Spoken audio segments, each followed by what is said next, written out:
Finance పైసలు కట్టకుంటే finance కూడా వచ్చి ఈయనను మెడబెట్టి దించి ఆయన కారు కూడా గుంజుకపోయారు. ఫైనాన్స్ పైసలు కట్టలేని స్థితిలో ఉన్న కేసీఆర్ కుటుంబం ఇలా ఇన్ని వేల కోట్ల రూపాయలు ఎక్కడి నుంచి వచ్చినాయి? నా కొడుకన్నా ఒక కాస్ట్లీ షర్ట్ వేసుకుంటే ఈ లుచ్చాగాళ్ళు, ఈ ఫాల్తీగాళ్ళు సోషల్ మీడియా పెట్టి ట్రోల్ చేసినా. కేసీఆర్ కొడుకు ఎవరితో కొట్లాడుతాడో తెలుసా మీకు? కేసీఆర్ కొడుకు మా కొడుకుతో కొట్లాడతాడు. కేసీఆర్ కొడుకు నా కొడుకుతో కొట్లాడతాడన్న. మన స్థాయి గది, ఆయన స్థాయి. కేసీఆర్ కొడుకు స్థాయి గది. అంటే మా పిల్లల గారు బట్టలు వేసుకోవద్దన్నా, కాస్ట్లీ బట్టలు వేసుకోవద్దన్నా, షూ వేసుకోవద్దన్నా, బండ్లు కొనుక్కోద్దన్నా, బిచ్చపులొక్క తిరగాలన్నా మేము.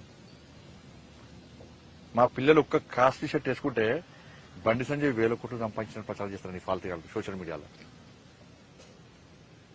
నేను కొనక్కని మొన్న ఇల్లు కొనుక్కున్నా. నేను సవాల్ చేస్తున్న కేసీఆర్ కుటుంబాన్ని, కేసీఆర్ కొడుకును, నువ్వు, నీ అయ్యా, మీ అమ్మ, మీ భార్య, పిల్లలందరూ రండి, ఏ గుడో పోదాం. నేను మా కుటుంబంతో సహా వస్తానని ప్రమాణం చేద్దాం. బినామీ ప్రాపర్టీస్ కూడా ప్రమాణం చేయాలి. బినామీ ప్రాపర్టీస్ కూడా ప్రమాణం చేయాలి. ఇలా రాధాకృష్ణ గారు మాట్లాడేది గదే మాట్లాడింది. ఇలా ఆ రోజు ఆంధ్రజ్యోతి దినపత్రిక మీ అయ్య ఉద్యమం చేయకున్నా కూడా, మీ అయ్య తాగి ఫామ్ హౌస్ లో అన్నా కూడా తెలంగాణ ఉద్యమకారునిగా చూపట్టింది ఆంధ్రజ్యోతే. ఏబిఎన్ ఆంధ్రజ్యోతి చూపట్టింది ఆ రోజు ఏబిఎన్ మంచిది కాదు. ఆ రోజు మంచిది ఏబిఎన్, మంచి పత్రిక, మంచి ఛానల్, దమ్మున్న ఛానల్ అప్పుడు. కానీ ఇప్పుడు మాత్రం మంచిది కాదు. ఎందుకంటే నీ బండారం అంటే బయట, అసలు నీ స్వరూపం బయట పట్టింది కాబట్టి. జేఏసోలు ధర్నాలు చేస్తే, బహిరంగ సభ పెడితే, సందట్లో సడేమేలక వీళ్ళు ఒక్కడే పింక్ కలర్ జెండా పెడితే, ఇదే ఆంధ్రజ్యోతిలో టీఆర్ఎస్ పార్టీ బహిరంగ సభ అని రాశారు. ఆ రోజు మంచిది ఆంధ్రజ్యోతి ఏబిఎన్. ఈ రోజు మంచిది కాదు. కేసీఆర్ కుటుంబం ఎన్ని ఆస్తుపాస్తులు సంపాదించినా కూడా తెలంగాణ రాష్ట్రం రావాలి, అనేక మంది బలిదానం అయిపోయారు. ఇంతమంది తెలంగాణ ప్రజల ఆకాంక్ష, ఆలోచన, ఆశయం ఒక లక్ష్యం పెట్టుకుని ఇలా యుద్దం చేస్తున్నారు. ప్రపంచంలోనే యుద్ధాన్ని ఇలా ప్రపంచం అంతా హర్షిస్తున్నది, ఆశ్చర్యపోతున్నది. కానీ ఇటువంటి ఉద్యమానికి మనం కూడా బాసరగా నిలవాలని చెప్పి ఆ రోజు ఏబిఎన్ ఆంధ్రజ్యోతి, నువ్వు ఎన్ని తప్పులు చేస్తా కూడా, నువ్వు ఎంత నటన చేస్తా కూడా, నువ్వు నటనలో జీవించే ప్రయత్నం చేసినా కూడా, మరి ఇదే ఏబిఎన్ ఆంధ్రజ్యోతి నిన్ను కొత్త పైకి లేపింది. అప్పుడు మంచిది.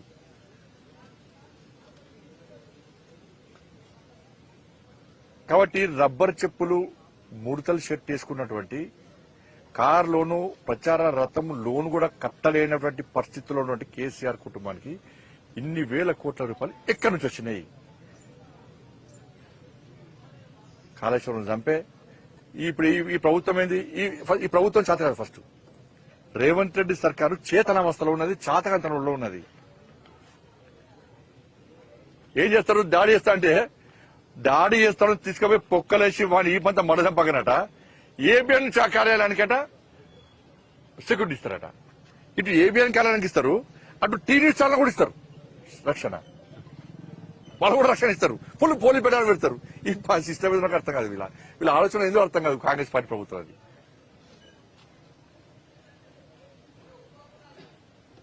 బేరస్తున్న వాళ్ళకు దొంగ కేసు పెట్టిన పేపర్ లీకేజ్ అని చెప్పింది. నాకు బెయిల్ రాకుండా జైలుకి పంపినా. హిందీ పేపర్ ఎవరైనా లీక్ చేస్తాడా? సాయంత్రం 8 గంటలకు కూడా కేసు పెట్టారు. నాకు బెయిల్ రాకుండా వేసింది కేసీఆర్ ప్రభుత్వం. 317 జీవోకు వ్యతిరేకంగా కొట్టాడితే అరెస్ట్ చేసి నాకు బెయిల్ రాకుండా వేసింది అన్న కేసీఆర్ ప్రభుత్వం. ఇదే రేవంత్ రెడ్డి గారు మరి ఆలోచించాలి. నిన్ను డ్రోన్ కేసులో దానిలో అరెస్ట్ చేసి నీకు బెయిల్ రాకుండా 10 రోజుల పాటు జైల్లో ఉంచారు.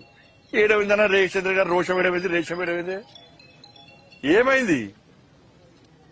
ఎందుకు కాంగ్రెస్ పార్టీ ప్రభుత్వానికి కేసీఆర్ కుటుంబం మీద ఇంత ప్రేమ, ఇంత అభిమానము? మీ ఇచ్చిపుచ్చుకునే ధోరణి ఏంది? కాళేశ్వరం విషయంలో ఏటీఎం గా మార్చింది వాస్తవమా కాదా? 1,00,000 కోట్లు దొబ్బిపోయింది వాస్తవమా కాదా? ఫోన్ ట్యాపింగ్ చేసింది వాస్తవమా కాదా? ఈ ఫార్ములా కేసులో కోర్టు కూడా మొట్టికాలేసి విచారణ చేసుకోమంటే ఎందుకు కేసీఆర్ కుటుంబాన్ని అరెస్ట్ చేయలేకపోతున్నారు? గొర్రెల స్కామ్, చేపల స్కామ్ వాస్తవమా కాదా?